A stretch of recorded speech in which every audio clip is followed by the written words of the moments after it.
A Sergio Sinay. Sergio nació en Buenos Aires, pero fue al colegio en La Banda, en Santiago del Estero. Es sociólogo, psicólogo, periodista, autor de numerosos libros y, como él mismo se define, se dedica a explorar los vínculos humanos, a investigar en y sobre ellos y a reflexionar y a trabajar este tema esencial de nuestra vida. Bueno, bienvenido Sergio a Citas de Radio. Un gusto, buenas tardes. Muchas gracias por atendernos, estamos acá con Catalina Castro. Sergio, y un poco la pregunta inicial, el puntapié para iniciar nuestra conversación es, vos te referís a vos mismo como un varón y hablás de la temática de la masculinidad. ¿Por qué te has querido, digamos, especializar sobre el rol del hombre o del varón? A mí lo que me llamó, lo que me atrajo de esa temática, bueno, fueron en primer lugar mis propias experiencias como varón a medida que iba entrando en la adultez de mi vida, ¿no? Es decir, a medida que me desarrollé en la profesión, en el mundo laboral, como padre, en una pareja, bueno, y en todos los ámbitos de la vida, empecé a notar que los varones, o a partir de mi experiencia como varón, vivimos como un poco encorsetados adentro de unos mandatos limitados y limitantes, ¿no? Limitados porque son pocos y rígidos, y limitantes porque impiden el desarrollo de la totalidad de la persona que es un varón, del ser humano que es un varón. Uh-huh.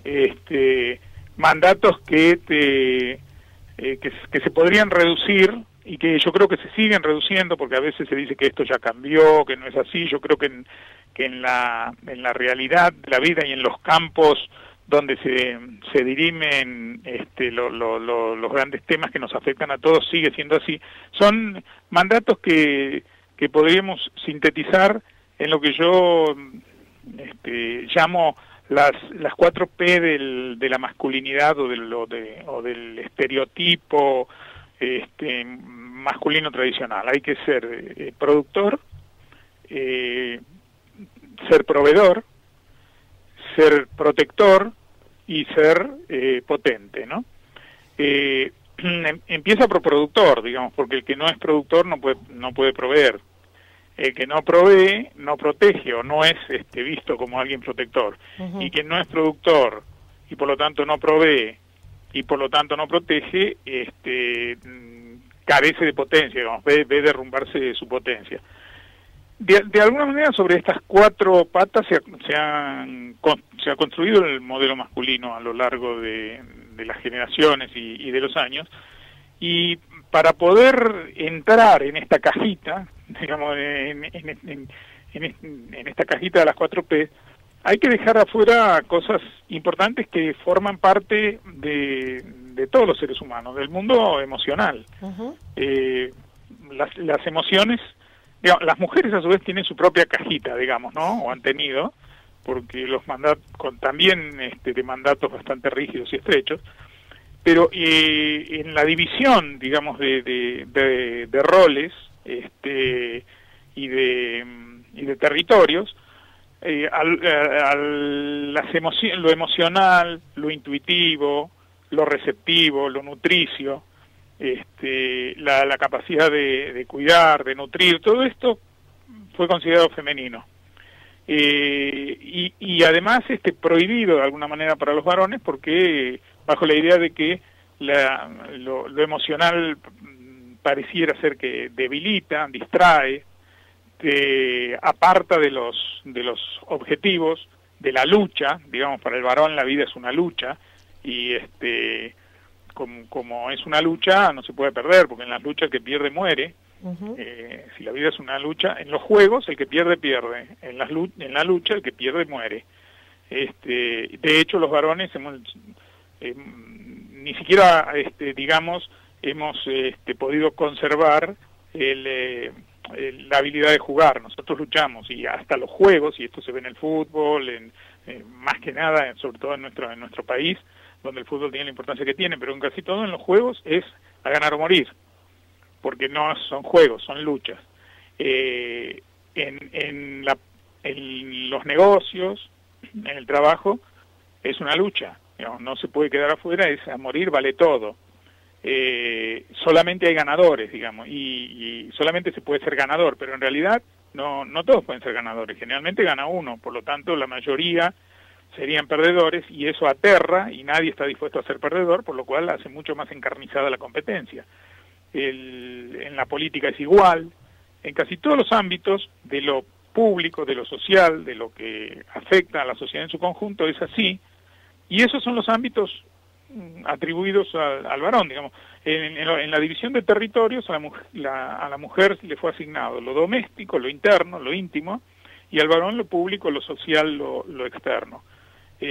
Así se han manejado durante mucho tiempo los vínculos y la administración, podríamos decir. Dentro del territorio femenino quedaron los hijos, las emociones, podríamos decir la administración emocional de la pareja en primer lugar y de la familia después, y el varón como administrador económico, digamos, ¿no?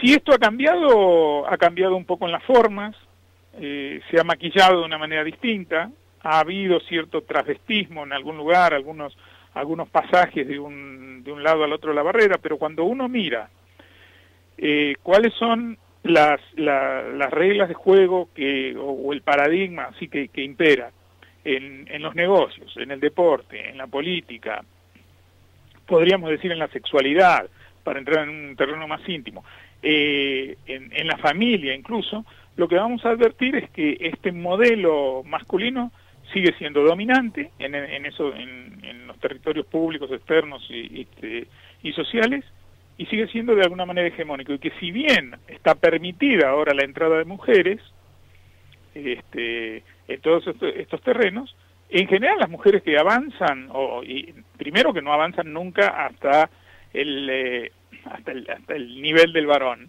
¿no? Hasta los mismos niveles en que pueden avanzar los varones, pero las mujeres que avanzan lo hacen siempre y cuando acepten y adopten las reglas de juego de varón. Se masculinizan, digamos. Se masculinizan, avanzan a lo macho, digamos. Claro. Esto no tiene que ver con lo sexual, sino con las actitudes. Sí. Y los hombres no hemos hecho, a nuestra vez, salvo algunos hombres, pero no como tendencia ni como una especie de corriente de la masculinidad, sino como experiencias personales de algunos hombres agobiados por el imperio de los mandatos, no hemos hecho un intento de cambio o de entrada a los territorios donde se suponía que nos íbamos a feminizar o a perder potencia y masculinidad, el territorio doméstico, la cercanía física y afectiva con los hijos, el protagonismo en el área emocional y en el área de la crianza. No. Y los hombres que han entrado ahí, también, digamos, todavía no han desarrollado un modelo propio, muchas veces es tomando los modelos de gestión femenina de todo eso, con lo cual no se inaugura nada nuevo, e incluso muchas mujeres que piden el acompañamiento, la cercanía de los hombres en esas áreas, terminan sintiéndolo finalmente como como si se duplicara el mismo modelo femenino, pero no como un aporte novedoso, digamos. Claro. Más bien terminan sintiendo que estorban de alguna manera, ¿no? Sergio, Catalina te habla. ¿Qué tal, Catalina? ¿Cómo estás? Pero esto que vos nombrás de lo muy masculino y lo muy femenino, tiene algo muy conectado con nuestra naturaleza más primitiva, y por ahí lo que se nos ha cruzado o lo que hemos puesto es la cultura. Uh-huh. Y pienso la culturización la cultura por ahí desnaturaliza algunas cosas o no, y quizás esto es lo que por ahí confunde. Yo estoy totalmente de acuerdo con vos en esto. Yo creo que habría que hablar de hombres y mujeres, y una cosa es hombre y mujer y otra cosa es masculino y femenino. Sí. Porque hombre y mujer se nace, y lo masculino y lo femenino se adopta, porque lo determina la cultura. Creo que lo determina la cultura. Hay cosas que, digamos, como hombre y mujer se nace, y existimos hombres y mujeres en la naturaleza, somos diferentes. Claro. Si no, habría uno solo, digamos. Si somos diferentes y complementarios. Por ejemplo, si una pareja decide tener un hijo, no puede discutir, digamos, por una cuestión de igualdad y todo eso, decir, bueno, a ver, ¿quién lo va a llevar en la panza a este hijo? ¿No? Pongámonos de acuerdo, el primero lo llevas vos, el segundo yo. Esto no se discute, son las mujeres. Pero de ahí, después la cultura crea toda una serie de mandatos, mitología, etcétera, alrededor de esto, por el cual la mujer, como lleva al hijo en la panza, es la que está capacitada de alguna manera para entenderlo, criarlo, y es de algún modo culturalmente después la propietaria del hijo, ¿no? Entre comillas, de propietaria. Y el varón, como estos mandatos culturales los compartimos, varones y mujeres, el varón, dando esto por sentado, se conforma muchas veces en su papel de padre con ser un buen proveedor económico. Y deja entonces lo otro porque se autodecreta discapacitado para la gestión emocional, para la cercanía. Y no, para lo que un varón está discapacitado en el tema de la paternidad es para parir, para amamantar, pero no para ser un protagonista activo, cercano, emocional, receptivo, y para ocuparse también de tareas que tienen que ver con crianza, educación y salud de los hijos.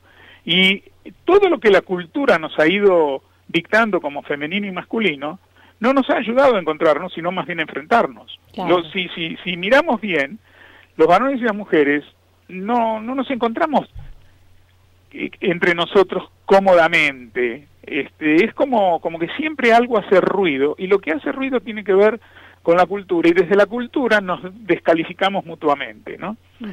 En lugar de comprender, en esto creo que estamos todavía muy en pañales, y algún día entenderemos, que las diferencias, en realidad, cuando uno crea un vínculo, enriquecen, no empobrecen. Porque a mí como varón, la cercanía de una mujer me permite acceder a una mirada del mundo, o a ciertas experiencias que entre varones solamente nunca tendría, y a una mujer igual.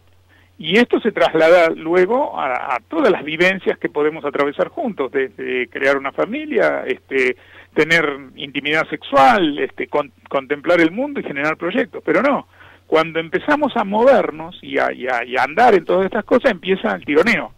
A ver, como si fuera mejor ser varón o ser mujer, cuando en realidad deberíamos empezar por pensar que nadie elige ser ni varón ni mujer, uno nace.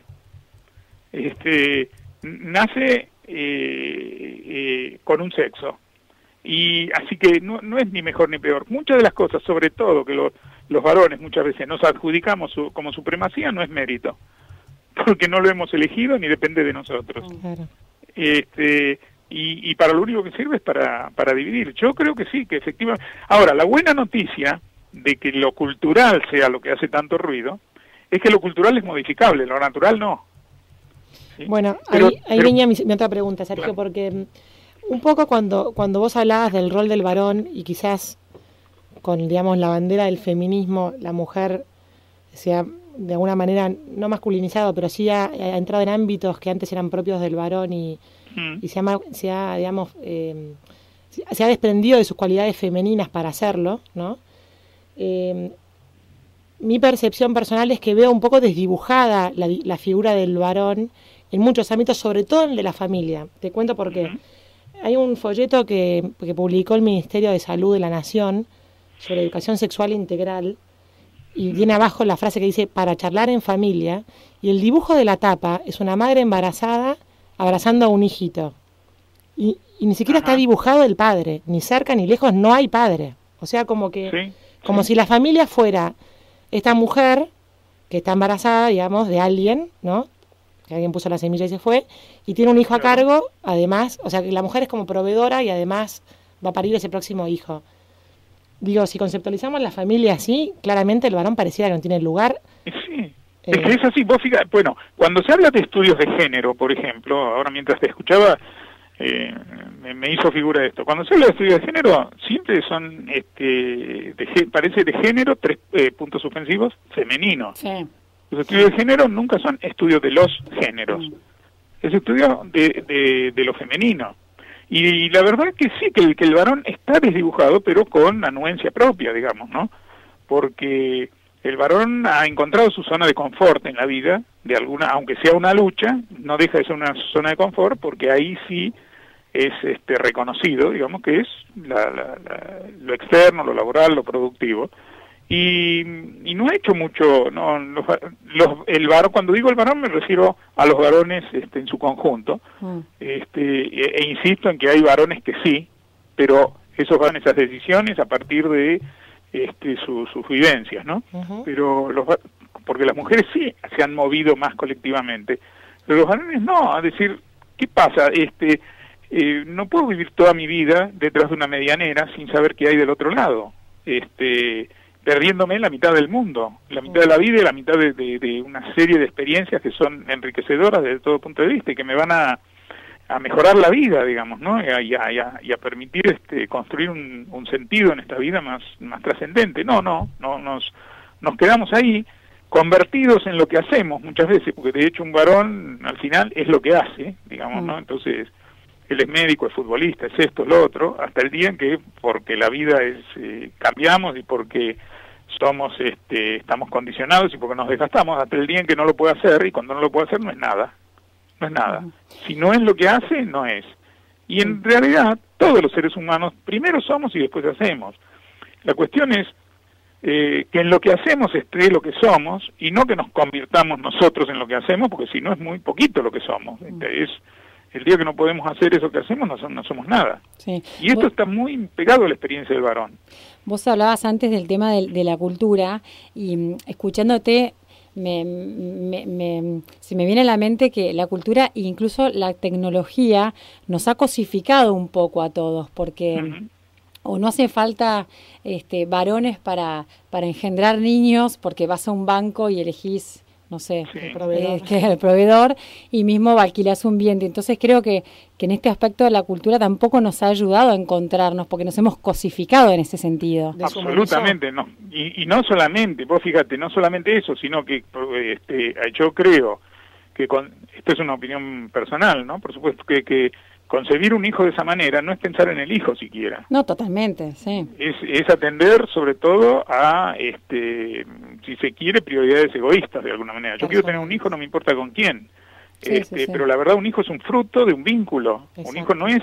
Sí, se concibe como un derecho, ¿no? Tengo derecho a tener un hijo. No, la verdad es que tener un hijo no es ni un derecho ni un deber, es un fruto de un vínculo, digamos, ¿no? Entonces, lo que pasa es que nosotros vivimos en una sociedad, y esto es peligroso porque a veces se transmite en la educación, y hasta los hijos, mismo dentro de la familia, muchas veces han aprendido esto por el mundo y lo esgrimen en las discusiones familiares o en el cuestionamiento de límites, eso, que es que yo tengo derecho, ¿no? Claro. Y muchas veces yo tengo derecho, en realidad lo que quiere decir es yo quiero. Claro. Yo tengo, es convertir un deseo en un derecho, y la verdad que un deseo no es un derecho, un deseo es un deseo, y un derecho es otra cuestión, porque un derecho va siempre pegado a un deber. Si no, no quiere decir nada derecho, ¿viste? Como noche sin día no significa nada, todas las cosas que existen en el mundo son polaridades de puestos complementarios. Entonces, donde uno esgrime un derecho, tiene que recordar que tiene deberes, y es más, yo creo que tiene que recordar que primero tiene que cumplir con los deberes, porque los deberes atañen al otro. A mí, mis deberes tienen que ver con el otro, mis derechos tienen que ver conmigo. Si yo siempre esgrimo mis derechos, estoy siempre poniéndome a mí por delante. Y esa frase tan conocida, todos nos ponemos por delante. Y esa frase tan conocida de que los derechos de uno terminan cuando piensan los del otro, es como que a los bebés no se los aplica. O a los, no se los aplica. A los niños se les suspenden, decimos. ¿No? Sí, lo decimos sobre todo cuando queremos limitar al otro, no para limitarnos a nosotros. Claro. Sí. Y esto en la familia también se ve, ¿eh? Porque la familia siempre es un microcosmos que refleja el cosmos externo. Entonces, las familias funcionan mucho. Cuando nosotros vemos qué fenómenos hoy se observan en la familia, ustedes además observan esto, están preocupadas permanentemente por esto, ¿no? Y bueno, y este espacio tiene que ver con eso. Y en la familia se ve la misma anomia que en la sociedad en general, la falta de construcción de autoridad, y esto se reemplaza por un derechismo, digamos así, que al final deja a todos sin derecho, porque y finalmente gana el más fuerte, imponiendo su derecho, pero digamos, no hay construcción de autoridad, que no es lo mismo que autoritarismo, porque a veces cuando no se construye autoridad a partir de las acciones, del vivir con valores que generen respeto. A ver, si yo declamo ciertos valores y soy consecuente con ellos en mis acciones, esto va a hacer que a mí se me respete. Y si a mí se me respete, yo voy a tener autoridad en los espacios en que tenga que tenerla. Ahora, si esto no es así, yo voy a tener que apelar siempre a mi jerarquía, digamos, en todo caso, ¿no? Y desde mi jerarquía voy a ser autoritario. Y entonces pasa en la familia, pasamos de la anomia en la familia a la intervención violenta de alguien, o de afuera o de adentro mismo, pero no del reconocimiento de normas, jerarquías, reglas, y al esbozo del derecho como única ley, pero del derecho sin deberes. Claro. Y Sergio, vos como sociólogo, ¿no? Cuando ves este mandato de lo masculino, lo femenino, que viene desde la cultura que sería como un hecho social, ¿no? Que un poco como que se impone. ¿De dónde crees vos que se trabaja o cómo se puede revertir esa imposición, ese hecho social que se presenta así con este mandato tan rígido? ¿Desde qué lugares o de qué instituciones se puede empezar a emitir otro mensaje? Y esta es una pregunta interesante y de respuesta difícil. Yo creo que en la sociedad humana, y desde que somos seres gregarios, es decir, que tenemos la necesidad natural de agruparnos, nuestra primer célula de agrupación es la familia, realmente. Y es más, yo creo que los educadores los primeros educadores son los padres, ¿no? Que cuando un chico toma contacto con la educación formal, digamos, con la escuela, él ya llega a la escuela educado. Llega educado en los 3 pilares esenciales de la educación, que son los valores, el tipo de vínculos con que se instala en el mundo o el que forma parte en el mundo, y los modelos de vida que tiene por delante para desarrollar. O sea, esto lo transmiten los adultos cercanos y cercanos y significativos, los primeros, digamos, ¿no? Los primeros de todos serían los padres, pero vamos a suponer que por X razones no son los padres, pero siempre hay alguien, al lado de todo chico, hay un adulto, siempre. Salvo, bueno, en los casos de abandono total, niños de la calle, etcétera, pero digamos que siempre están padres o la familia o los adultos significativos. Esos son los primeros educadores. Como ellos vivan sus valores, están enseñando valores. Y los valores no se transmiten hablando, los valores se transmiten viviéndolos, y viviéndolos todo el tiempo, como si imposible sacárselos, como si fueran la piel, digamos. Uno no se saca la piel. Bueno, los valores deberían ser nuestra piel moral de algunas maneras, ¿no? Entonces, no es cuestión de hablar de ellos, es de vivir con ciertos valores. Esto educa a los chicos desde el vamos. Los vínculos, donde uno toma al otro en función de la utilidad que el otro tenga para uno, muestran un tipo de vínculo, digamos, vínculos utilitarios, donde el ser humano es un medio, o vínculos donde el ser humano es un fin. Y esto los chicos lo aprenden primero de la manera en que los padres se vinculan con ellos y de cómo ven vincularse a sus adultos cercanos y significativos con los otros en el mundo. Van aprendiendo un modelo de vínculo. Si un chico en el mundo ha sido traído al mundo para satisfacer las expectativas de los padres, expectativas de diferente tipo, digamos, qué sé yo, si yo quiero que mi hijo sea una estrella del fútbol porque yo no lo fui, o yo quiero que mi hijo, no sé, sea un médico exitoso o un abogado exitoso porque yo lo fui y él no puede ser menos que yo no estoy pensando en mi hijo, yo lo estoy usando a mi hijo para otra. Si concebimos un hijo en una pareja porque la pareja está en crisis y de esa manera queremos ver si el chico nos une nuevamente, lo estamos usando de alguna manera también, porque la pareja tiene que unirse o desunirse a ella, pero no puede poner esa responsabilidad sobre la presencia de un hijo. Estos vínculos se enseñan también vinculándose y del modo en que uno se vincula. Y después está una cuestión que para mí es importante, que es que toda vida tiene un sentido, digamos, ¿no?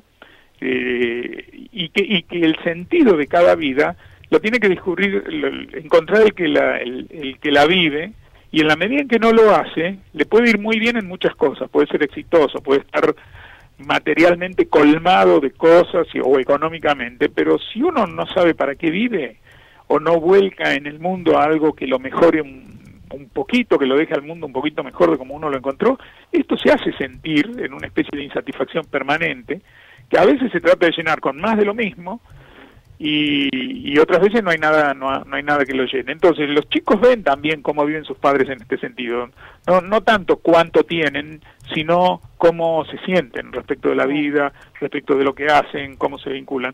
Esto para mí es lo esencial de la educación. Después viene instrucción, entrenamiento, socialización, todo lo que la escuela aporta y que es fundamental e irreemplazable, pero empieza educando la familia. Entonces, muchos de los modelos de los que estamos hablando son modelos que se maman de alguna manera también en la familia. Entonces, ¿dónde empieza uno a transformar estos, que la respuesta se me hizo un poco larga, ¿no? Pero yendo a tu pregunta, ¿dónde empieza uno a transformar esto? Yo creo que todas las transformaciones reales, profundas y de largo alcance, no se dan de arriba para abajo. Acá uno no puede hacer el ministerio de la transformación de los roles, de los roles de varones y mujeres. Por más que pongas a los más grandes estudiosos. No sé, uno dice políticas de Estado respecto de esto. Sí, políticas de Estado debería haber respecto de el tema de la violencia familiar, sí, de esas cosas, de proteger, pero la verdad, las grandes transformaciones se dan de adentro hacia afuera, de lo pequeño hacia lo grande y desde abajo hacia arriba. Porque en definitiva una sociedad no empieza por ser primero sociedad y después tener sus miembros, sino que empieza, es como el cuerpo humano, ¿no? ¿Cómo se forma un organismo humano? Una célula empieza por una célula, que se le suma otra, esas células se hacen órganos, los órganos se agrupan, los miembros, y terminamos en un cuerpo, como se ve. Terminamos, pero empezamos en una célula. La sociedad empieza en las personas, entonces, y las personas se agrupan, ante todo, en las familias, el primer agrupamiento, antes era familia, tribu, etcétera, pero vamos desde ahí. Entonces es desde ahí, desde una intensa concientización ahí, y para eso tenemos justamente la conciencia, que es lo que nos hace humanos, es una herramienta la herramienta que nos hace humanos, poder preguntarnos, poder pensar, poder transformar, poder cambiar, poder cuestionar, poder proponernos vivir a lo mejor de una manera diferente de la que estamos viviendo, y llevarlo a los hechos de todos los días, en la vida de todos los días. Buenísimo, así que nos vamos a quedar con las grandes transformaciones, se dan en las pequeñas cosas, arranquemos por la familia para cambiar la sociedad. Exactamente. Bueno, no es Sergio que la sociedad Sinay, va a cambiar a la familia. Muchísimas gracias. No, al contrario, muchas gracias. Le agradecemos mucho por su tiempo y quedamos en contacto hasta siempre. Sí, desde ya. Un abrazo también para los oyentes. Adiós.